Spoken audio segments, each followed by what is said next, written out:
وإذ قال لقمان لابنه وهو يعظه يا بني لا تشرك بالله إن الشرك لظلم عظيم وإذ قال لقمان لابنه وهو يعظه يا بني لا تشرك بالله إن الشرك لظلم عظيم.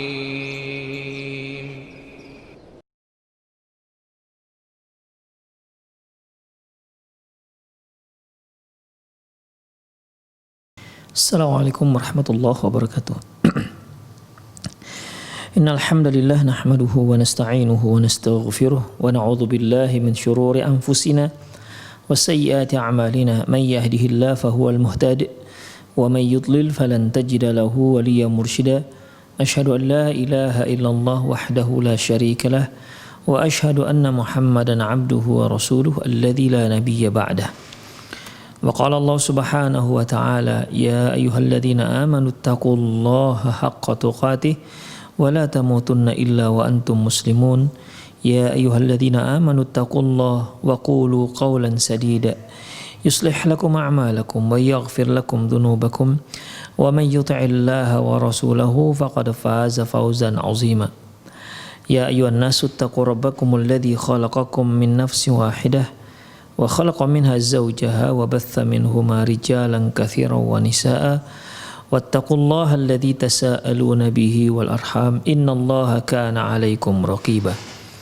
Amma ba'du, inna astaqal hadithi kitabullah wa khairal hadi hadi Muhammad sallallahu alaihi wasallam wa syarrul umur muhdatsatuha wa kullu muhdatsatin bid'ah wa kullu bid'atin dhalalah wa kullu dhalalatin finnar. Taib ikhwah rahimanallahu wa iyyakum. Sebuah pertanyaan, ma ahammiyatu thubutin nasabi tifli ila walidihi? Apa urgensi penetapan nasab seorang bayi, seorang anak kepada ayahnya? Wa ma hukmu man tabarra'a min nasabihi? Dan apa hukum orang yang menafikan, orang yang mengingkari nasabnya? Jadi di sini ikhwah dua pertanyaan, ya.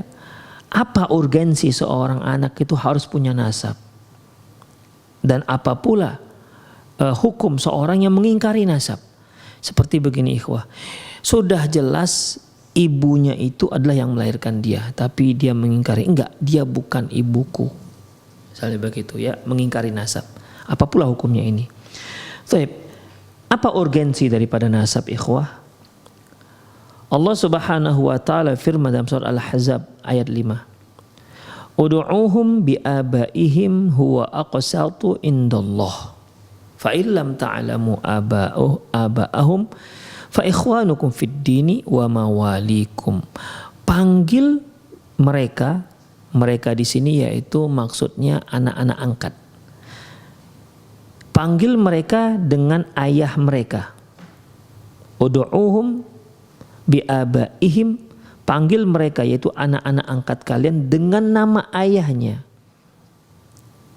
Huwa aqsatu indallah, itu lebih adil di sisi Allah subhanahu wa ta'ala. Mengapa ini turun? Mengapa ayat ini turun ikhwah? Ya. Ayat ini turun terkait dengan anak angkat Rasulullah sallallahu alaihi wasallam, Habibu Rasulillah sallallahu alaihi wasallam, yaitu Zaid bin Harithah. Kisahnya ikhwah, keluarga Zaid bin Harithah ini sedang berkunjung ke kampung lain. Di saat mereka berkunjung, ternyata kampung itu diserang oleh musuh. Sehingga si musuh ini mengambil, merampas apa saja yang mereka bisa ambil. Termasuklah Zaid bin Harithah.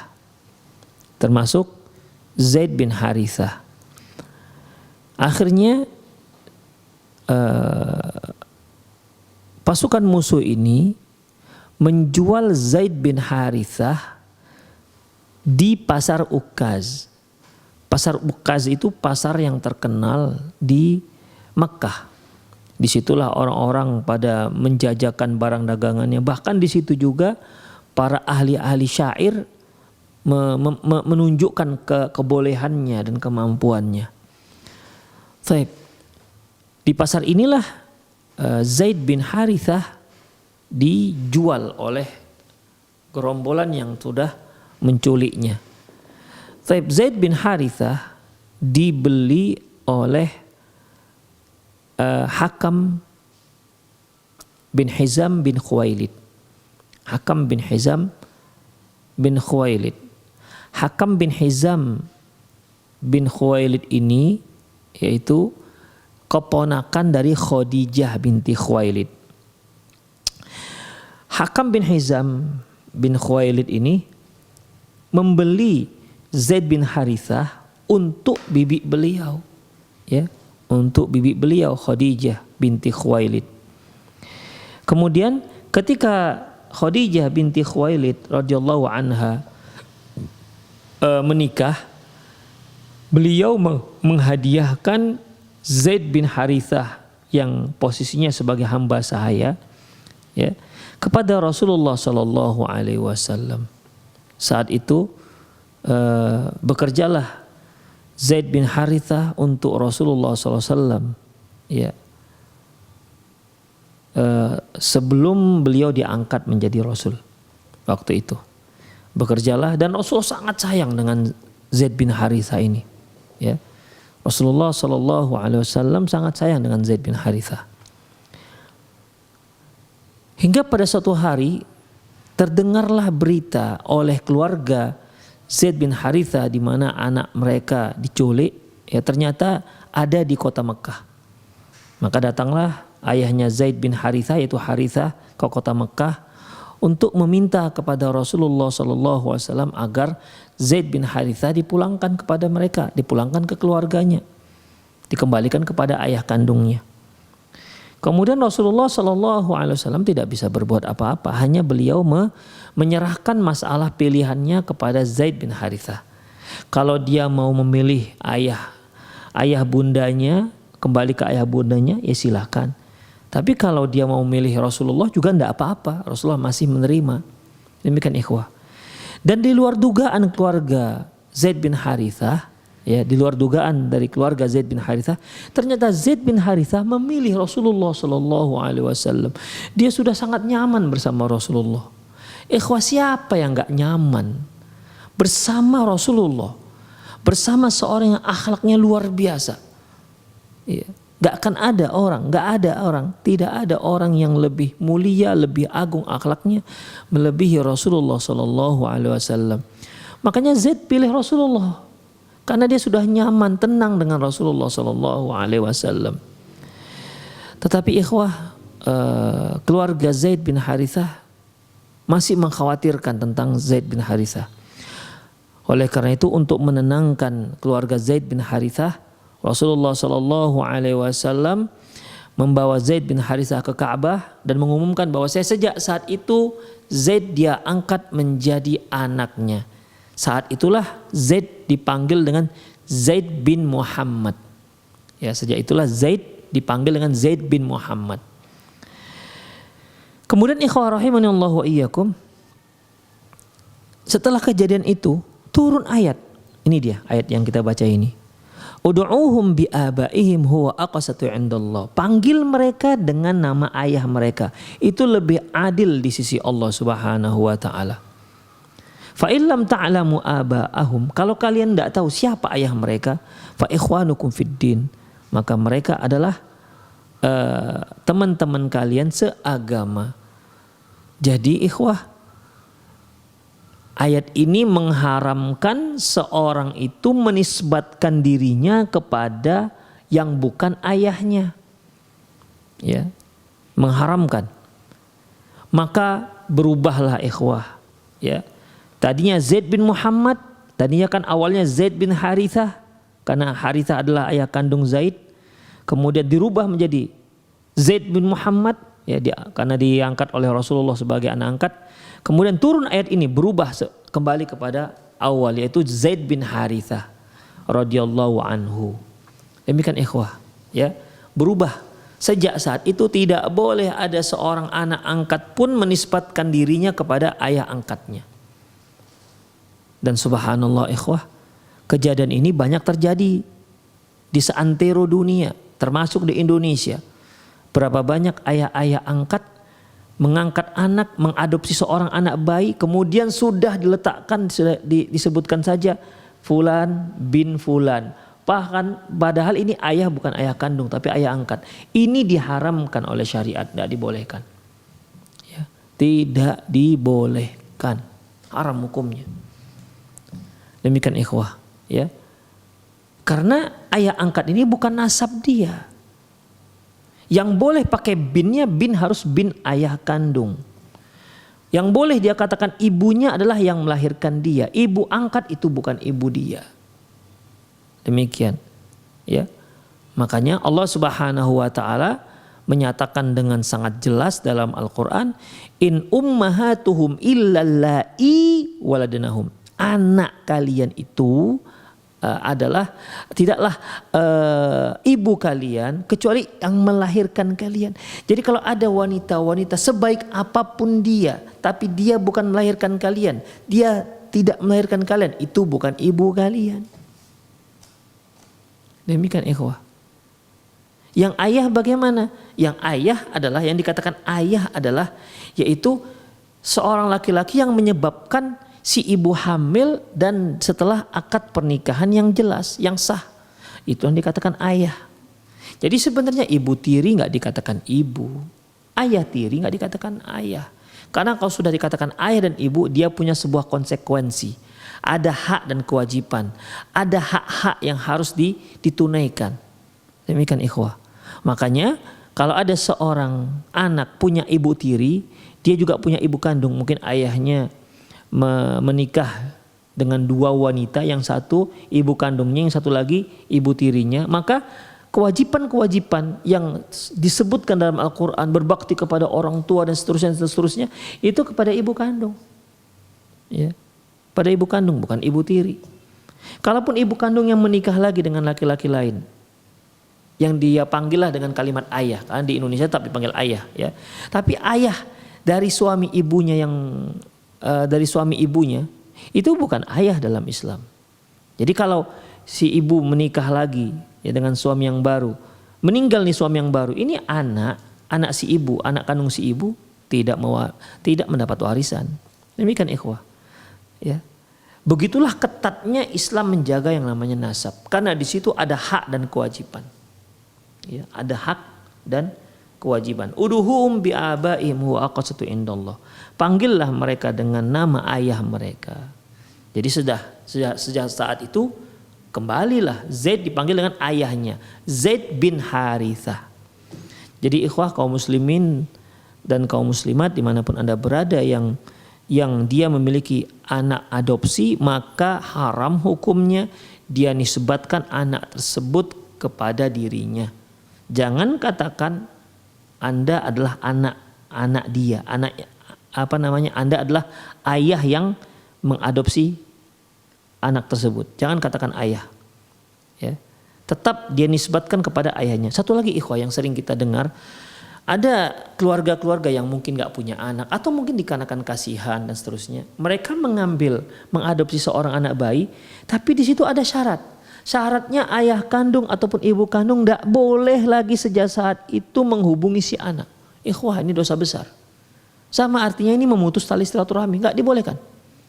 Jadi walaupun kita yang mengasuh si anak dari sejak kecil, kita harus kasih tahu, ibumu fulana, sana tinggalnya, ayahmu si fulan, silahkan kunjungi. Demikian ikhwah. Jadi tidak boleh kita putus hubungan dia. Ya. Persyaratan akad seperti ini, ya, itu nggak sah, batil itu persyaratannya. Kenapa? Karena menyelisihi syariat. Karena menyelisihi syariat, tidak dibolehkan. Demikian ikhwah, rahimani Allah wa iyyakum. Apalagi kalau anak yang diangkat itu perempuan, dia diadopsi sejak kecil, ketika dia menikah dinikahkan oleh ayah angkatnya. Allahu Akbar, itu nggak sah pernikahannya karena ayah angkat itu bukan wali. La nikah illa biwali wa syahida syahidai al-adl. Tidak sah pernikahan kecuali dengan wali dan 2 orang saksi. Ayah angkat bukan wali. Kalau dia memaksakan dirinya untuk menikahkan anaknya sebagai wali si anak perempuan angkatnya. Karena apa? Karena nanti sedih sekali anak angkatnya, karena anak angkat perempuan yang dia adopsi sejak kecil tuh nggak tahu siapa ayah, nggak tahu bahwasanya ayah yang ada dekat dia yang selalu bersama dia itu sebenarnya bukan ayah kandung. Demikian dirahasiakan. Akhirnya si ayah ini juga menikahkan, nggak sah tuh nikah si anak perempuan. Kalau nggak sah berarti ya mereka setelah pernikahan melakukan hubungan intim, berarti itu sebuah perzinahan. Kalau tetap dirahasiakan, itu dosa perzinahan itu kembali kepada si ayah yang mengetahui kondisi sebenarnya si anak perempuan tersebut. Anak perempuannya nggak tahu kan, dikiranya ayah kandungnya.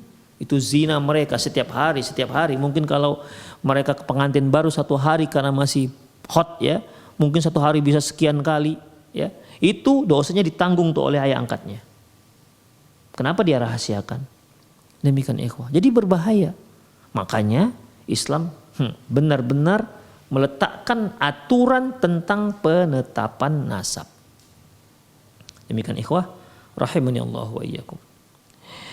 Fa fi hadhil ayah amara Allah taala bi raddi ansabil ad'iya ila abaihim fil haqiqati.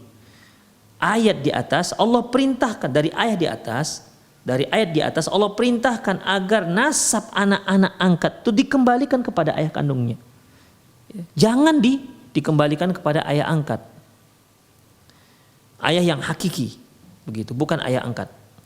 Wa bayyana anna hadza huwa al-'adl wal qist wal bir, dan menjelaskan inilah keadilan, inilah kebaikan.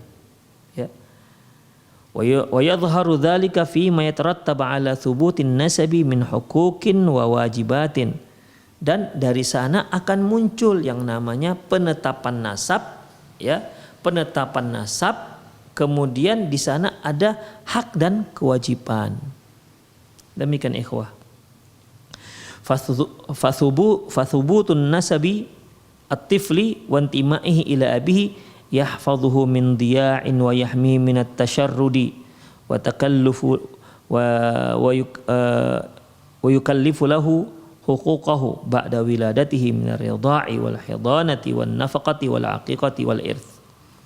Penetapan nasab terhadap seorang bayi, seorang anak kepada ayahnya, itu konsekuensinya apa? Berarti si ayah harus menjaga jangan sampai anak ini terlantar, tersia-siakan. Menjaga si anak jangan sampai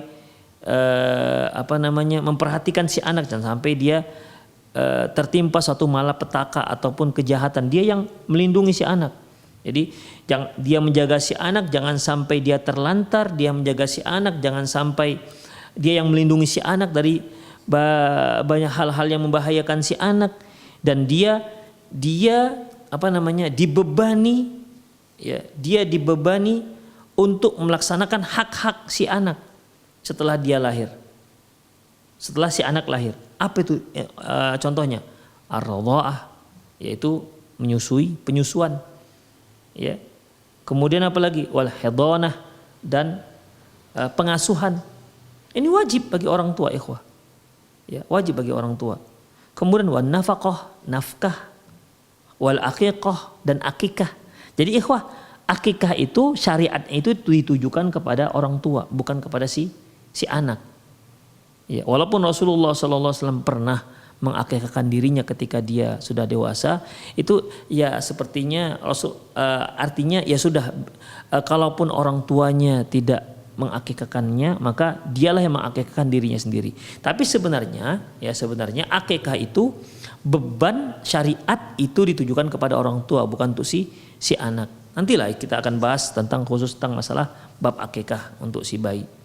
Demikian ikhwah. Apalagi al-irth, yaitu mewarisi. Apabila si anak punya harta dan dia meninggal, maka si ayah kandungnya dapat warisan. Ingat, ayah angkat gak berhak mendapat warisan 1% pun. Demikian. Ayahnya meninggal, si anak berhak mendapat warisan. Tapi kalau anak angkat meninggal, ayah angkat tidak dapat. Ayah angkat meninggal, anak angkat tak dapat. Demikian ikhwah. Jadi konsekuensi daripada sebuah nasab itu ada hak-hak dan kewajiban. Ya, ada hak dan kewajiban. Tapi misalnya si A Ahmad bin Muhammad misalnya, atau Abdullah bin Ahmad. Ahmad memang betul-betul anak kandung dia. Meninggallah Ahmad, lahirlah Abdullah ya. Abdullah bin Muhammad, Abdullah bin Muhammad.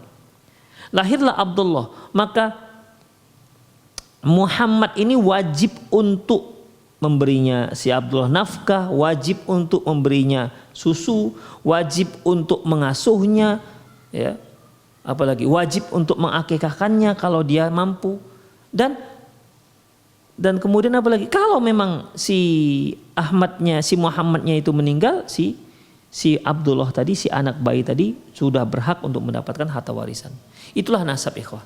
Jadi bukan sekedar bin begitu aja, ya. Bukan sekedar itu, tapi ada hal-hal yang lain yang sangat erat hubungannya dengan nasab tersebut. Wa yatarattabu ala thubutin nasabi huququ lil abi, kadzalika minha haqquhu fil wilayati ala waladihi hala sighrihi wa haqqihi fil irthi min tirkatihi idza tuwfiya qablahu. Salah satu konsekuensi penetapan nasab yaitu ada juga hak si ayah. Jadi si bayi lahir, maka dia punya hak terhadap ayahnya. Ayah juga punya hak terhadap si bayi. Ya. Jadi si ayah punya hak terhadap si bayi apa? Karena dia yang wali. Dia yang mengasuh. Jadi dia ada hak wali, ada hak perwalian. Seperti misalnya dia punya anak. Anak yang dilahirkan perempuan. Maka si ayah punya hak perwalian. Tak boleh ada orang yang menggugat perwalian dia. Kalau si ayah mengatakan saya nggak mau menikahkan dia, saya nggak setuju dengan calonnya ini, maka tidak ada seorang pun yang boleh menikahkan. Kecuali kalau sudah campur tangan pemerintah. Ya, wali hakim. Dipanggillah si ayah. Bukan sekedar dinikahkan langsung oleh wali hakim, dipanggil si ayah. Apa permasalahannya, mengapa Anda nggak mau menikahkan anak Anda? Kenapa demikian, ikhwah fiddin? Karena ayah itu punya hak terhadap si anak, terhadap anaknya perempuan juga. Ya, dalam masalah perwalian itu hak ayah. Makanya nggak boleh seorang anak perempuan kemudian dia pacaran lantas pacarnya tidak direstui oleh orang tuanya, akhirnya mereka mau menikah nggak direstui, akhirnya mereka lari, ya mereka pergi berdua, nggak peduli dengan ayah si perempuan mau restu nggak restu, menikahlah mereka dengan wali hakim. Nggak bisa, ikhwah, nggak sah pernikahannya. Demikian, itu hak si ayah.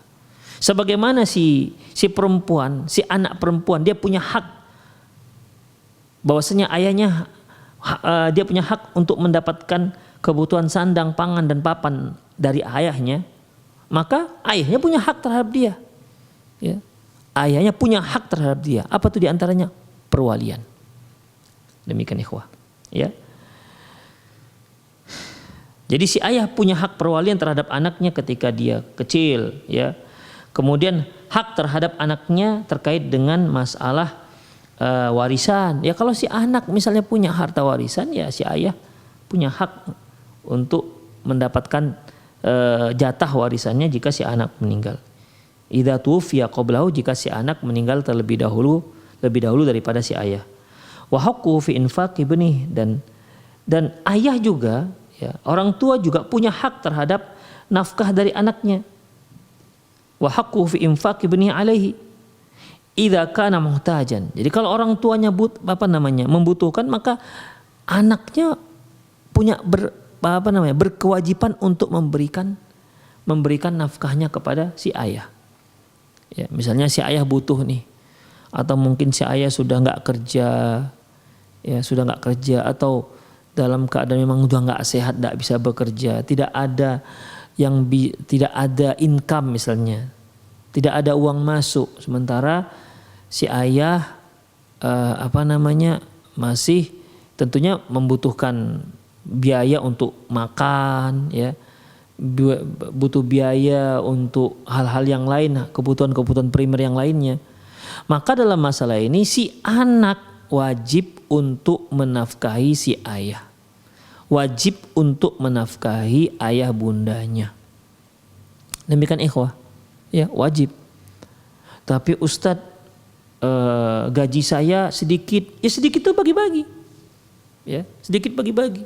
Ustadz, gaji saya 2 juta. Ini saja nggak cukup untuk keluarga saya, untuk istri dan 2 orang anak saya. Ya dibagi-bagi cukupnya. Ya. Entah dia berikan pada beras pada ayahnya, sisanya ya dia cukup-cukupkan. Sebagaimana kalau ada seorang suami gajinya 3 juta, anaknya 8. Kan dia cukup-cukupkan kan? Walaupun 8. Atau lahir lagi anaknya 10 misalnya. Itu kan dia cukup-cukupkan gaji 3 juta itu. Demikian juga kalau ditambah ibu dan ayah dia dicukup-cukupkan. Ya, 8 anak dengan 2 orang ibu dan ayahnya. Begitu wajib hukumnya. Demikian juga ketika seorang anak datang kepada Rasulullah SAW melaporkan bahwasanya ayahnya ngambilin uangnya. Lantas apa kata Rasulullah SAW, anta wa maluka li abika, kamu dan hartamu punya ayahmu. Itu kan hak ayah. Demikian ikhwah. Jadi itu sebagai konsekuensi apa? Penetapan nasab. Jadi kalau nasab ini samar, akhirnya semua hukum jadi samar. Masalah nafkah samar, masalah warisan samar, kewajiban nafkah, sandang pangan papan juga jadi samar, kewajiban pengasuhan juga samar, semua jadi samar ikhwah. Itulah pentingnya mengapa Islam sangat memperhatikan masalah nasab, ya, sangat memperhatikan keturunan untuk menetapkan hak-hak dan kewajiban ini. Kemudian ikhwah rahimanallahu wa iyyakum, wa kana al-ibnu qadirna ala kasbi aw kana lahu malun khas bihi wa nahu dzalik, di mana si anak wajib untuk memberikan nafkah kepada orang tuanya yang membutuhkan, dan si anak mampu untuk melakukan itu, ya, mampu untuk bekerja untuk memberikan nafkah kepada kedua orang tuanya, dan atau dia punya harta khusus untuk itu. Wa bi thubutin nasabi yathbutu lil ummi, demikian juga dengan jelasnya nasab maka jelaslah siapa ibunya. Tadi kan yang dibicarakan ini masih seputar ayah nih. Demikian juga dengan jelasnya nasab maka jelas jugalah siapa ibunya. Kadzalika huququha, sekaligus penetapan hak-hak si ibu alal waladi, atas anaknya. Katawaruthi bainahuma, seperti perwarisan, saling mewarisi di antara mereka berdua, wa nafaqatu 'alaiha, dan nafkah terhadap si ibu, wa nawi dzalik. Demikian. Lantas muncul pertanyaan, apa ada ibu yang samar? Apa ada ibu yang samar? Kalau ayah yang samar masih ada lah ya. Ini ibu yang samar itu bagaimana ikhwah? Bisa ingat nggak ikhwah pemirsa sekalian ketika kita mempelajari tentang masalah inseminasi buatan, di mana seorang laki-laki memiliki sel sperma. Dia punya 2 orang istri. Istri yang satu dia subur tetapi rahimnya nggak kuat. Istri yang kedua dia nggak subur tapi rahimnya kuat. Akhirnya dilakukanlah inseminasi buatan eksternal. Ya, diambillah sel ovum dari istri yang pertama, diambillah sel sperma dari suami. Kemudian setelah terjadinya fertilisasi, sudah menjadi embrio, diletakkanlah di rahim istri kedua. Ikhwah, dalam kondisi kasus seperti ini, para ulama mengatakan nggak boleh, haram hukumnya. Kenapa? Karena ibunya menjadi nggak jelas. Ini ibunya siapa jadinya? Apakah ibu yang punya sel telur, yaitu istri pertama, ataukah ibunya yang punya rahim, yaitu istri kedua? Kalau ayahnya sudah jelas ya. Demikian. Akhirnya nggak dibolehkan. Gara-gara apa? Nggak jelas nasab jadinya. Nggak jelas jadi ibu yang mana. Itu ikhwah. Jadi ketat dalam masalah ini. Ya. Islam dalam masalah ini sangat ketat. Supaya jelas mana ayah dan mana ibunya.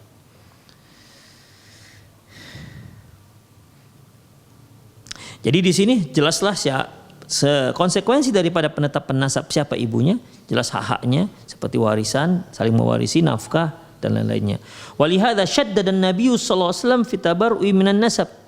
Oleh karena itu Nabi sallallahu alaihi wasallam sangat tegas dalam masalah ini, dalam masalah nasab.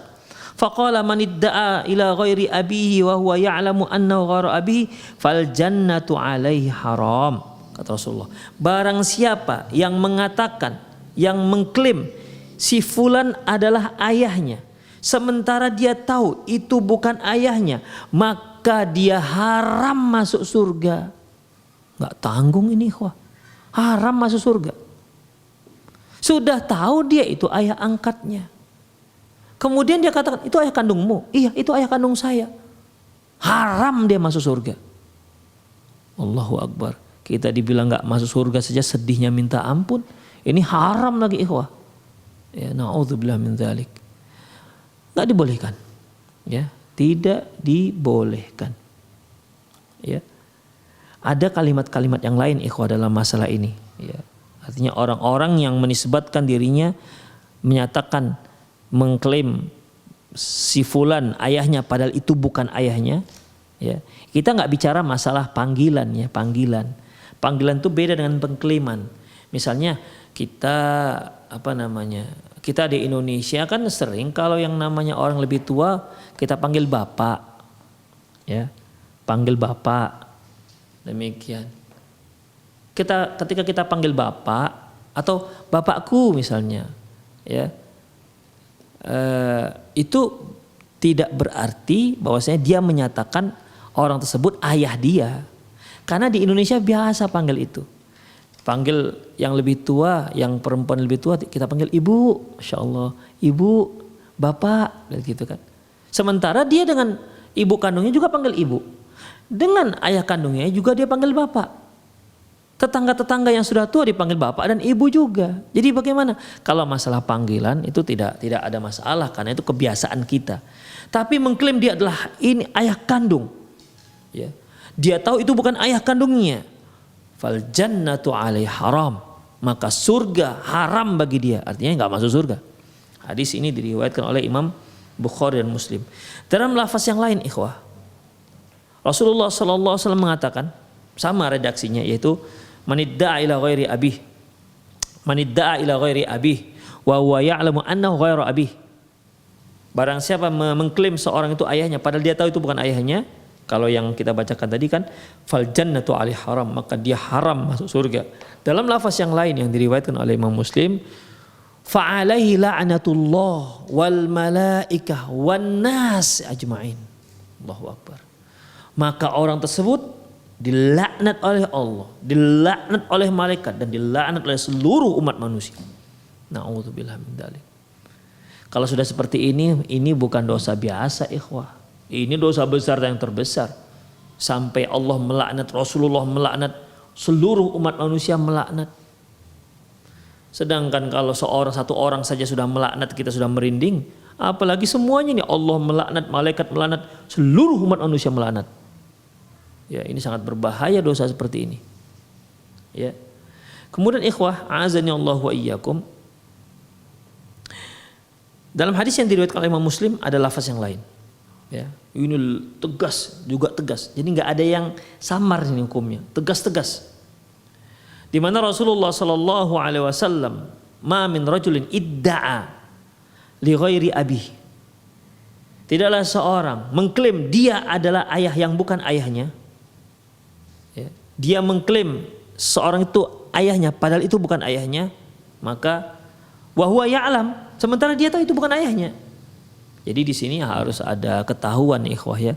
Beda halnya kalau nggak tahu, ya, seperti anak yang diadopsi dari kecil, ayah angkatnya nggak pernah menceritakan bahwasanya dia diadopsi sejak kecil, atau mungkin dia diadopsi, dia dapat dari depan pintu. Kadang-kadang kan ada juga kan orang-orang yang nakal begitu, bayinya dibuang, masih kasihan dia dibuang ke tong sampah, dibuangnya ke depan pintu rumah seseorang. Ketika buka pintu sudah ada anak bayi yang masih merah, yang baru lahir.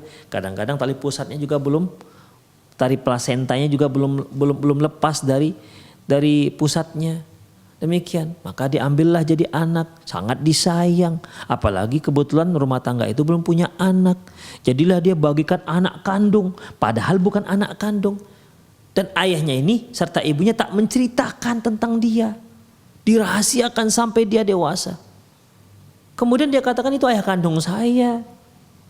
maka dia nggak berdosa. Mengapa demikian? Karena dia tidak tahu. Ya. Di sini dia tahu. Ya, ma min rajulin idda'a bi ghairi abihi wa huwa ya'lam. Tidaklah seorang mengklaim seorang itu ayahnya padahal dia tahu itu bukan ayahnya, illa kafar, kecuali orang tersebut sudah kafir. Allahu akbar. Ikhwah, pertama Rasulullah mengatakan fal jannatu alaihi haram, surga haram bagi dia.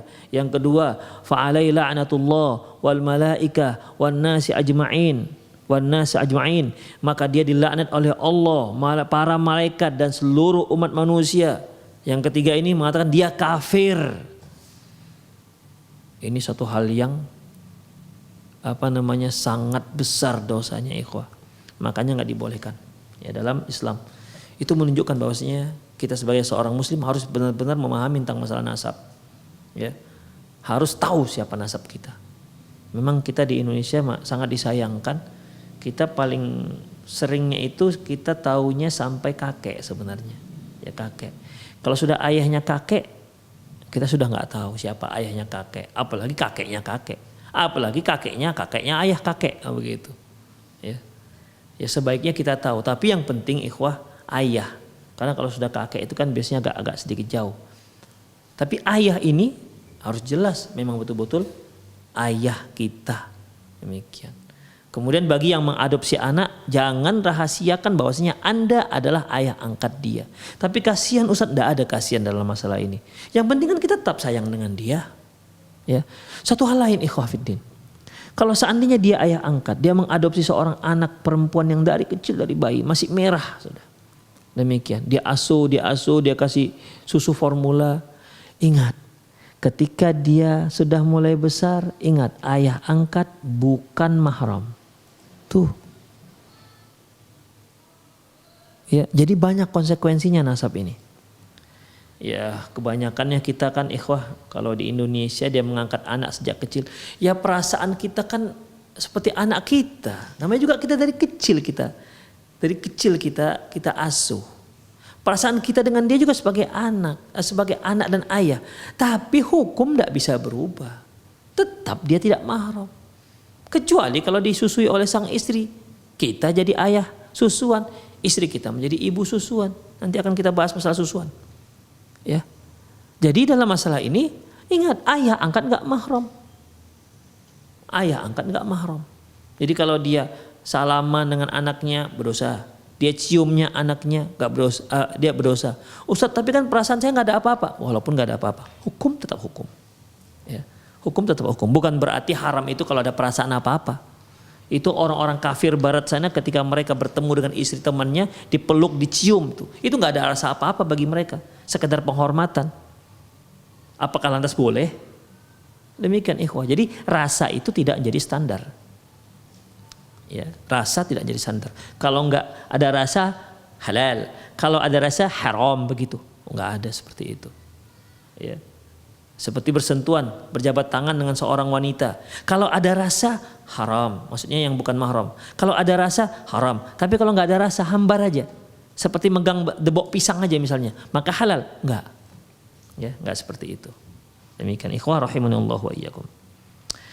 Kemudian Rasulullah SAW juga bersabda, la targhabu an abaikum faman raghiba an abi fahuwa kafir. Fahuwa kafir. Janganlah kalian membenci ayah kalian. Barang siapa yang membenci ayahnya, maksudnya enggak suka dengan keturunan dari ayahnya. Ya, enggak suka. Sudah jelas ayahnya itu yang melahirkan dia, tapi dia enggak akui ayahnya. Mungkin dikarenakan miskin, atau mungkin dikarenakan cacat, atau mungkin ada faktor-faktor atau sebab-sebab yang lain sehingga dia malu. Gak mau mengakui ayahnya itu adalah ayah dia. Gak mau mengakui bahwasanya ibu yang telah melahirkan dia adalah ibunya. Ya, dia buat dengan berbagai macam cara supaya gak mengakui bahwasanya ayah kandung itu adalah ayahnya, dan gak mengakui ibu yang telah melahirkan itu adalah ibunya. Gak diakuinya, maka fahuwa kafir. Maka dia adalah kafir, kata Rasulullah sallallahu alaihi wasallam. Wa ja'ala at-ta'nu fin nasabi minal kufur. Rasulullah SAW juga menetapkan barang siapa yang mencela nasab kufur. Barang siapa yang mencela nasab kufur. Kafir orangnya. Sebagaimana sabda Rasulullah SAW, isnatani fin nasi huma bihim kufur. dua hal dari kalangan manusia, gara-gara dua hal ini maka mereka menjadi kafir. At-ta'nu fin nasab. At-ta'nu fin nasab, mencela nasab. Mencela nasab. Wan niyahatu 'alal mayyit, dan meratapi mayit. Rawahu Muslim. Hadis diriwayatkan oleh Imam Muslim. Demikian ikhwah. Jadi jelaslah betapa pentingnya masalah nasab dalam Islam. Tidak tanggung-tanggung, dia terkait dengan hukum-hukum yang lain. Banyak hal yang terkait dengan masalah nasab. Seandainya dia adalah memang ayahnya, betul-betul ayah kandungnya, maka banyak hal yang terkait dengan si ayah kandung. Banyak hal juga yang terkait dengan si anak ini, si anak kandung. Dan dia bisa berbanding terbalik jika seandainya ayahnya tersebut ternyata bukan ayah kandungnya. Demikian ikhwah rahimanallah wa iyyakum. Jadi ingat, jangan sekali-sekali menyepelekan masalah nasab. Ya. Jangan sekali-sekali menyepelekan masalah nasab. Dan ingat, jangan berdusta atas nama nasab. Gak boleh, haram hukumnya. Dan dosanya itu tidak sama seperti dosa dusta biasa. Ya. Rasulullah SAW menyebutkan dengan kalimat min afrol firo, dosa dusta yang terbesar. Jadi dusta itu dosa, tapi dia bertingkat-tingkat ikhwah. Termasuk dosa dusta yang terbesar.